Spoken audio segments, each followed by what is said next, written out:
पिछले 4-5 सालों से हमारा देश कोविड से जूझ रहा है और अभी जो हाल में कोविड जो नया वेरिएंट आया है ओमिक्रॉन का JN.1, उसके लीनेज आए हैं, सब लीनेज आए हैं, उससे लोग परेशान हो। तकरीबन 6000 केसेस भारत में हो चुके हैं, जिसमें केरला टॉप पे है, गुजरात, महाराष्ट्र, दिल्ली भी पीछे ही लगा हुआ है और साथ में तकरीबन 17 या 18 कैजुअल्टीज़ भी हुई हैं। और इसमें सबसे बड़ी खास बात यह है कि जो कैजुअल्टीज़ हुई हैं उसमें 50% जो कैजुअल्टीज़ हुई हैं वो 25 से लेकर 50 साल के एज के लोगों की हुई है। तो एक ज़रा सा ये एक नाजुक विषय है ये, कि इसके मतलब ये है कि ये जिस तरह के जो वेरिएंट आया है ये कुछ तंग ज़रूर कर रहा है।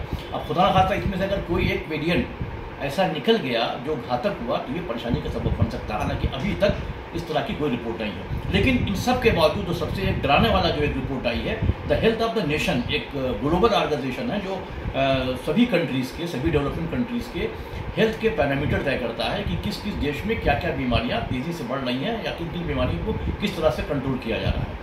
तो अभी जो 2025 की रिपोर्ट आई है, जो 2.5 मिलियन इंडियंस पे सर्वे किया गया है, वो बहुत चौंकाने वाला है, बल्कि चौंकाने वाला बल्कि डराने वाला है। इसलिए इसमें जो रिपोर्ट निकल के आई है उसमें ये बताया गया है कि आने वाले 20-25 साल में भारत में फैटी लीवर, चाइल्डहुड ओबेसिटी और vitamin D3 deficiency and post menopausal metabolic disorder, in cases की वजह से जो एक जनरल हेल्थ का जो सवाल आएगा भारत में, तो आने वाले 15-20 साल में भारत में इन बीमारियों की वजह से काफ़ी परेशानियां आने वाली हैं। हो क्या रहा है कि फैटी लीवर यंग्स जनरेशन में 15 साल की उम्र से लेके और 35 साल की उम्र तक पिछले 3 सालों में जो रेशियो आया है वो 3 फोल्ड है, यानी 3 गुना ज़्यादा बढ़ा है। वजह क्या है?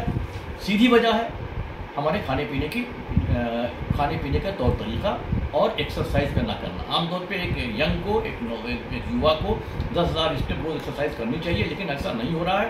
थोड़े से युवा हैं जो जिम जाते हैं या थोड़ा सा अवेयर अपनी सेहत को लेकर, अदरवाइज तो मेजॉरिटी ऑफ दी पॉपुलेशन वो एक्सरसाइज नहीं कर रही है।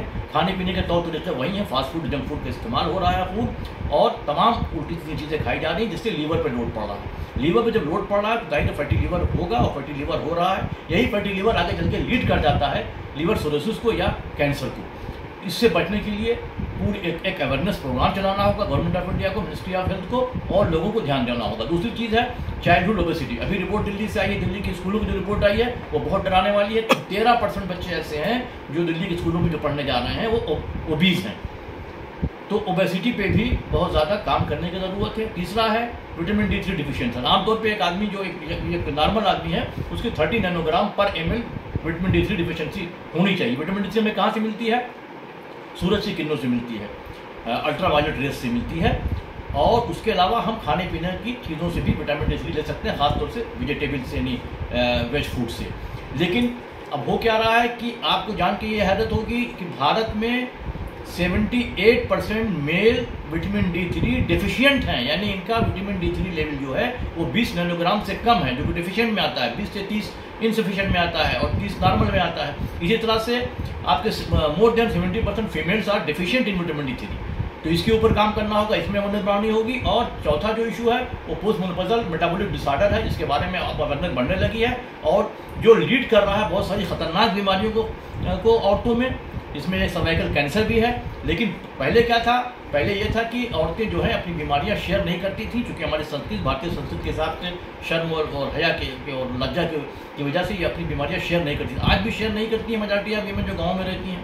तो इसलिए इन चारों चीज़ों को लेकर मिनिस्ट्री ऑफ हेल्थ को बहुत ज़्यादा प्रोग्राम चलाना होगा, लोगों को अवेयर करना होगा, गवर्नमेंट ऑफ इंडिया को भी सोचना होगा, ताकि हम एक सेहतमंद देश का निर्माण कर सकें। वरना जो इस तरह की जो ये साइलेंट एपिडेमिक है, ये कहीं ऐसा ना हो कि हमारे देश को खोखला कर दे। मैं शोभ रहमान, इत्तला न्यूज़, हैदराबाद।